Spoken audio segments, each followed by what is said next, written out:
జగన్మోహన్ రెడ్డి గారికి 40% ఓటింగ్ ఉంది, ఈసారి ఖచ్చితంగా సీఎం అవుతాడు అనుకున్న వాళ్ళందరికీ నేను కొన్ని విషయాలు చెప్తా, అవి జాగ్రత్తగా గమనించండి. ఫస్ట్ ఆఫ్ ఆల్, రాజధాని గురించి విపరీతంగా లోక్సభలో కావచ్చు, రాజ్యసభలో కావచ్చు, చాలా వరకు చంద్రబాబు నాయుడు గారు, లోకేష్ గారు పోరాడి ఎలాగైనా దీన్ని ఏకైక రాజధాని చేయాలి ఏపీకి అని చెప్పి వాళ్ళ పోరాడుతూ ఉంటే, ఇక్కడ జగన్మోహన్ రెడ్డి గారు పొలిటికల్ బ్రహ్మిలాగా మారిపోయినాడు. ఏంటయ్యా పొలిటికల్ బ్రహ్మిగా మారిపోయినాడు అని మాట్లాడుతున్నాం అని అంటే, జగన్మోహన్ రెడ్డి గారు అమరావతి అనే పేరు వద్దంట, మా వి గన్ దీన్ని డెవలప్ చేయాలంట. అసలు ఈ మాట వింటూ ఉంటే ఎంత కామెడీ అనిపిస్తూ ఉన్నది. ఇది కామెడీ అనే విషయాన్ని పక్కన పెడితే, అసలు ఏపీ ప్రజలు ఏమనుకుంటారు, మనం ఇలా మాట్లాడితే మనకి ఎక్కడ లేని పనికిమాలిన పేరు వచ్చేస్తుంది, ఇప్పటికీ మనం ఒక కమెడియన్గా మారిపోయినామే అనే ఆలోచన కూడా లేకుండా తప్పే ఉంది, చేయొచ్చు అని చెప్పి మాట్లాడుతున్నాడు జగన్మోహన్ రెడ్డి గారు. ఈయన మాట్లాడిన మాటకి చాలామంది మీమర్సు ఏం ట్రోలింగ్ చేసేవాళ్ళు ఏం వాడుకుంటున్నారంటే ఆయన్ని అసలు జగన్ మామయ్య కాదు, మావిగన్ మామయ్య. ఈసారి పాదయాత్రకు వస్తే నిన్ను మావిగన్ మామయ్య అని వాడుకుంటారు అని అంటున్నారు. ఇంకొందరు ఏమన్నారంటే పులివెందులలో పూ, కడపలో కా తీసుకొచ్చి కలిపెట్టి మామయ్య అంటున్నారు. దెందులూరులో దే, అబ్బా ఆ మాటలు నేను చెప్పలేను, ఎందుకంటే ఇవి లేడీస్ కూడా చూస్తూ ఉంటారు కాబట్టి నేను ఆ మాటలు మాట్లాడ్డాను. ఇంకొంతమంది ఏమన్నారంటే మావి గన్ అంటే దానికి పేరా గన్ అంటున్నారు. అంటే అలా మాట్లాడుతున్నారు. అలా తయారు చేసుకున్నది ఎవరు? జగన్మోహన్ రెడ్డి గారు. ఇది ఒక రకమైన డౌన్ఫాల్ జగన్మోహన్ రెడ్డి గారికి. ఇది ఒక ఎత్తు అయితే, రెండోది గవర్నమెంట్ భూములు ఎక్కడికక్కడ దోచుకోవడం, అవి దాచుకోవడం, వాళ్ళ బినామీల పేరు మీద మార్చుకోవడం, ఇది ఒక రకమైనది. మూడవది ఏంటంటే, జగన్మోహన్ రెడ్డి స్వయాన చిన్నాయనైన వివేకం సార్ని హత్య చేసినాడు అన్న ఆరోపణ ఆయన్ని ఈరోజు కూడా ఆయనకి తుడిచిపోలేదు, ఈ రోజు కూడా ఆయన వెంటాడుతూనే ఉండదు.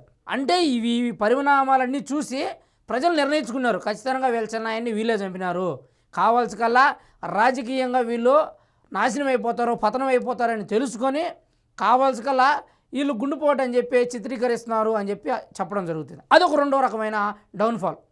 ఇక నాలుగోది ఏంటంటే, అసలు వాళ్ళ కార్యకర్తలు, నాయకులు లేడీస్ పట్ల ఎలా ఉండారంటే అసభ్యకరంగా నోటికి ఎలా వస్తే అలా దూషించడం, ఎలా పడితే అలా అసెంబ్లీలో కూడా మాట్లాడడం, అలాగే వీడియోస్ చూడడం, చూపించడం, ఆ గంట అరగంట నడగడం, వాళ్ళ కార్యకర్తలు కానీ నాయకులు కానీ వాళ్ళు మొత్తం ఏ పనులు చేస్తూ ఉన్నారు. ఎక్కడైనా మచిలీపట్నం పోర్టులో ఏమన్నా దాన్ని డెవలప్మెంట్ చేయాలంటే పేదలను బెదిరించడం, వాళ్ళ దగ్గర భూములు పెరుక్కోవడం, ఇలాంటివన్నీ చేస్తూ ఉన్నారు. కాబట్టి అదొక రకమైన డౌన్ఫాల్.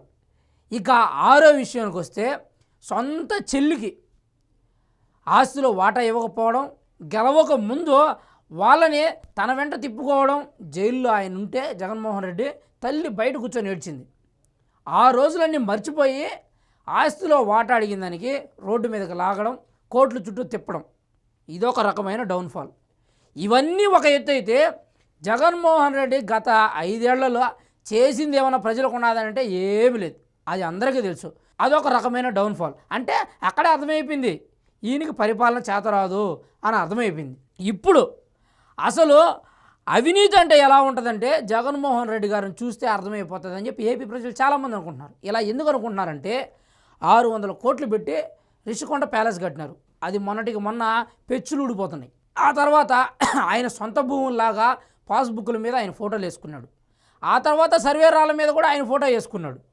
ఆ తర్వాత ఎలుకలు పడడానికి 1,35,00,000 అంట, కంచేసుకోవడానికి ఆయన ప్యాలెస్కి 12,50,00,000 ఖర్చు పెట్టినాడు. ఇవన్నీ ఒక రకమైతే, సమోసాలు తినడానికి దగ్గర 2 లక్షలు ఖర్చు పెట్టినట్ట.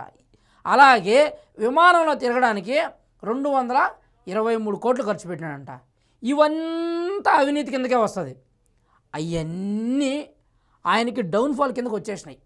ఆయన్ని 2029లోనే కాదు, 2059లో కూడా ఎవడో గెలిపిలేడు. ఈ మాట నేను ఎందుకు అనుకుంటున్నానంటే, అసలు ఈ అమరావతికి మావిగన్ అని పేరు పెట్టాల్సిన ఆలోచన జగన్మోహన్ రెడ్డి గారికి ఎలా వచ్చిందో, అంటే ఏమన్నా చిప్ ఏమన్నా మిస్ అయ్యిందో ఏమో, లేకుంటే లండన్కి పోవడం ఆపేసినాడో ఏమో, ఇలా మాట్లాడుతున్నాడు. రోజుకి ఆయన వైఖరి చాలా కామెడీగా తయారవుతుంది. వాళ్ళని మళ్ళీ సమర్థించే వాళ్ళు కొంతమంది ఉన్నారు. అంటే ఎట్లా సమర్థిస్తున్నారంటే, దీనికి వ్యతిరేకం కూడా ఇంకోటి ఉంది. ఈ డౌన్ఫాల్ అవ్వడానికి ఇంకొక వ్యతిరేకం కూడా ఏంటంటే 5 కోట్ల ఆంధ్రులు అమరావతి కావాలంటే ఈయన కేవలం ఇంకోటి ఏంటంటే గుంటూరు కూడా దగ్గర దగ్గర అమరావతి కిందకే వస్తుంది. అక్కడ రాంది ఏంటంటే మచిలీపట్నం మాత్రమే. ఆ మచిలీపట్నం ప్రజల కోసం మాత్రమే ఆయన ఇలా మాట్లాడినట్టున్నారు. మచిలీపట్నం ప్రజల దృష్టిలో ఆయన మంచివచ్చు, ఎందుకంటే వాళ్ళ ప్రాంతం గురించి మాట్లాడినారు కాబట్టి మంచివచ్చు. కానీ మిగతా 4,70,00,000 మంది దృష్టిలో చెడ్డే కదా, డౌన్ఫాల్ అయినట్టే కదా. 2029లో గెలవాలంటే వీటన్నిటినీ అధిగమించుకొని పోవాలి. అది ఈ జన్మకు జరగదు. ఏపీ ప్రజల దృష్టిలో బలంగా ముద్రపడిపోయింది. జగన్మోహన్ రెడ్డి అనే మనిషి ఒక కమిడియను, ఒక అవినీతిపరుడు. వాళ్ళకు సంబంధించిన నాయకులు అవినీతిపరులు, స్వార్థపరులు, అసలు అసభ్యకరంగా మాట్లాడేవాళ్ళు అని అర్థమైపోయింది. అలాగే సొంత చెల్లినే పట్టించుకున్నాడు, మిగతా పక్కనున్న చెల్లెల్ని పట్టించుకుంటాడా? చెల్లెళ్ళని పిలుస్తున్నాడు అంతే, చెల్లెల్ని పట్టించుకుంటాడా? పట్టించుకోడు అని చెప్పి ఏపీ ప్రజలకు బాగా అర్థమైపోయింది. ఇవన్నీ జగన్మోహన్ రెడ్డి గారికి డౌన్ఫాల్. 3,000,000 దేవతలు కలిసి వచ్చినా కూడా ఆయన గెలిపించలేరు, ఎందుకంటే ఏపీ ప్రజల్లో అంత స్ట్రాంగ్గా ఆయన పాతుకుపోయినాడు. అలాగే చంద్రబాబు నాయుడు గారు 10 స్టెప్పులు పైకెక్కినాడు.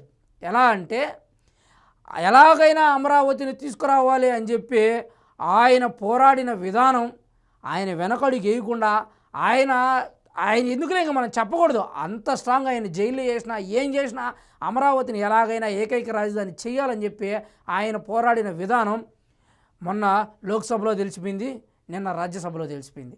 కాబట్టే మొత్తం మన భారతదేశంలో ఉన్న 11 పార్టీలు వాళ్ళ ఒక పార్టీ మన జగన్మోహన్ రెడ్డి గారి పార్టీ, వాళ్ళు తప్ప మిగతా వాళ్ళంతా యాక్సెప్ట్ చేసినారు. ఇప్పుడు రాజ్యానికి రాజద్రోహులుగా నిలబడిపోయింది ఎవరు? జగన్మోహన్ రెడ్డి గారు, ఆయన అనుసరించేవాళ్ళు.